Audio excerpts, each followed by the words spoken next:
حادثات سے بچنے کا وظیفہ۔ حضرت تلک رحمۃ اللہ تعالیٰ علیہ فرماتے ہیں کہ ایک شخص حضرت ابو درداء رضی اللہ تعالیٰ عنہ جو کہ صحابی رسول صلی اللہ علیہ وآلہ وسلم تھے، ان کی خدمت میں حاضر ہوا اور عرض کی کہ آپ کا مکان جل گیا ہے۔ آپ نے فرمایا نہیں جلا۔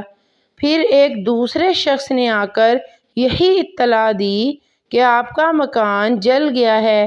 آپ نے پھر یہی فرمایا نہیں جلا۔ پھر ایک تیسرا شخص آپ کی خدمت میں آیا، اس نے بھی آ کر یہی اطلاع دی کہ آپ کا مکان جل گیا ہے۔ آپ نے پھر یہی فرمایا کہ نہیں جلا۔ اسی طرح ایک اور شخص آیا، اس نے آ کر آپ کی خدمت میں کہا کہ اے ابو درداء، آگ کے شرارے بہت بلند ہوئے، مگر جب آپ کے مکان تک پہنچے تو آگ بجھ گئی، یہ کیا معاملہ ہے؟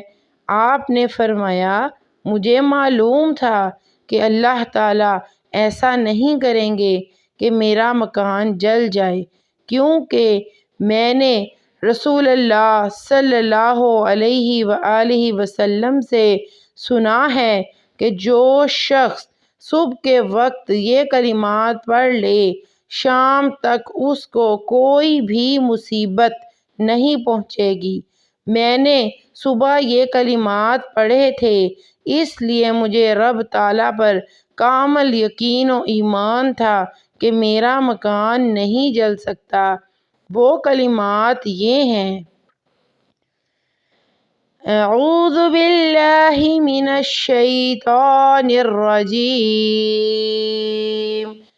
بسم اللہ الرحمن الرحیم،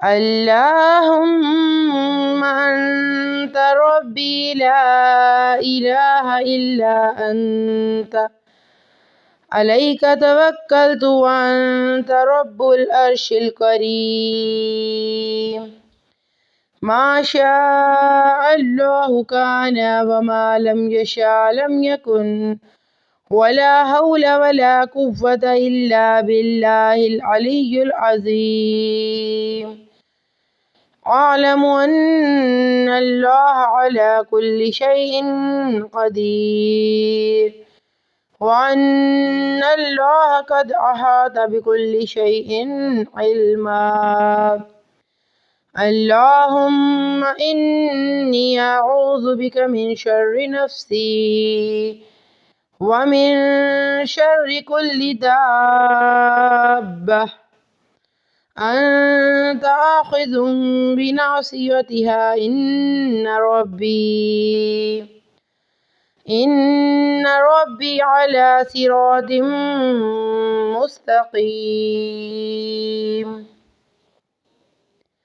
حادثات سے بچنے کے لیے، کسی بھی مصیبت سے بچنے کے لیے، اچانک موت سے بچنے کے لیے اور ہر قسم کے شر سے محفوظ رکھنے کے لیے اپنے آپ کو یہ دعا ہر روز صبح تلاوت کیا کریں۔ انشاءاللہ العزیز اللہ تعالیٰ ہر قسم کے شر سے، ہر قسم کے آفات سے اور حادثات سے آپ کو اپنی پناہ میں رکھے گا۔ اللہ تعالیٰ آپ سب کو اور ہم سب کو عافیت نصیب فرمائے، آمین۔